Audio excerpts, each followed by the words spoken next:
脊柱側彎係指脊椎咧向左邊啦，或者咧向右邊嗰度彎曲，因而咧會呈現一個 C 型或者 S 型。當脊柱側彎嘅角度超過10度嘅時候咧，我哋就可以被界定為脊柱側彎嘅啦。大部分嘅脊柱側彎咧，其實成因係不明嘅喎，但係咧通常都喺青春期嘅時候，即係咧大約喺小朋友10歲嘅時候開始。而個情況咧係會隨住個小朋友嘅生長高峰期去惡化，所以咧就叫做青少年原發性脊柱側彎。而大部分嘅患者咧其實冇乜明顯嘅症狀，即係佢哋唔會痛啊，唔會唔舒服，甚至咧可能你着住衫喺外觀上邊咧，其實係唔察覺到嘅。我哋可以用一個脊柱側彎量度儀去量度。如果個度數咧高低超過5度嘅話咧，就建議盡早照 X 光去診斷。不過咧，未必咧人人屋企都有呢個儀器嘅喎，所以咧更加簡單嘅方法係可以叫小朋友企直，簡單咁樣從後邊去觀察，留意翻咧小朋友嘅身體咧左右係咪有唔對稱嘅情況，例如咧佢嘅膊頭係咪高低不一啦，盤骨咧係咪唔對稱。之後咧就可以叫小朋友雙手合實，向前彎腰，喺後邊去觀察翻佢嘅膊頭、胸椎、腰椎、盤骨有冇左右高低不一。如果有異常嘅時候，或者你唔肯定咧，都建議盡快揾醫生去診斷。青春期特別係咧11至到14歲嘅生長高峰期，係脊柱側彎最容易惡化嘅階段，但係咧同時亦都係最有效改善嘅時機。治療嘅方法咧會因應脊柱側彎嘅角度同埋咧小朋友嘅成長週期而不同。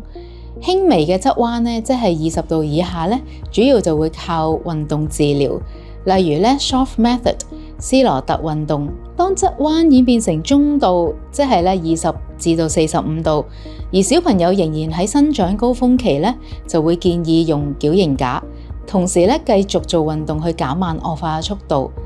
而嚴重嘅側彎，即係咧45度以上咧，就要考慮做手術。我哋嘅目標係盡量希望控制中度嘅脊柱側彎唔超過30度，或者咧嚴重嘅脊柱側彎咧喺45度以下，盡量避免惡化到要做手術。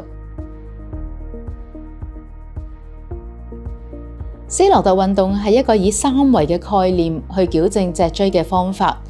平時我哋 X 光見到嘅脊柱有側彎咧，其實只係一個2維嘅影像，而實際上咧，脊柱側彎咧係會導致脊椎3維度嘅變形，好似呢條脊椎咁樣啦。脊柱除咗向左右兩邊偏離中軸之外咧，其實同時咧個脊椎咧亦都會前後咁樣移動咗，而同時咧佢都旋轉咗。呢個咧就係我哋講緊嘅3維嘅概念。斯羅特運動咧係會以3維嘅運動咧去改善翻呢個脊柱嘅側彎，而同時胸椎嘅變形咧亦都有機會咧導致咧肋骨嘅變形，影響咗咧部分肺部嘅擴張。所以咧斯羅特運動咧係會着重利用一個呼吸嘅方法咧去改善翻脊椎嘅形態。好，咁妹妹咧佢有個胸椎咧就向咗右邊啦。咁而佢嘅腰椎咧就向咗左邊，所以咧我哋隻手咧就會擺高啲去拉翻開啲咧緊咗嘅肌肉同關節。咁你隻手咧少少叉開嘅，左邊個 pat pat 下邊會擺個沙包，就咧去改正翻個腰椎嗰個形狀。咁我想你咧大啖吸氣吸落我隻手個位，大啖吸氣吸氣吸氣吸，大啖拉高自己拉長。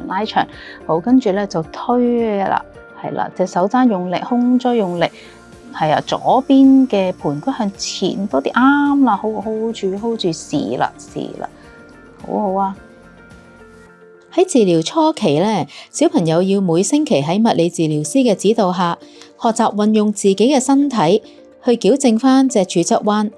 並且咧每日去練習30至到45分鐘。當小朋友嘅脊柱側彎已經改善到某個程度嘅時候，或者佢已經掌握好運動技巧，就可以間疏啲見物理治療師，但係咧仍然要繼續喺屋企做運動，因為每位患者脊柱側彎嘅形態同埋位置都唔同，斯羅特運動需要適時調節。同埋咧係唔可以自學嘅。所以咧記住唔好喺 YouTube 學咗就用喺自己身上，如果唔係有機會令到側彎惡化。其實青少年原發性脊柱側彎咧雖然常見，但係咧只要及早發現，積極介入，就能夠咧有效咁樣去控制，甚至乎改善。物理治療同埋斯羅特運動係安全而且咧科學嘅方法，配合翻日常生活姿勢上面嘅調整，就可以幫助小朋友喺成長高峰期嘅時候保持脊柱健康。最重要嘅係家長同埋小朋友要有耐性，持之以恆，咁樣咧先至可以避免惡化，減低將來需要做手術嘅風險。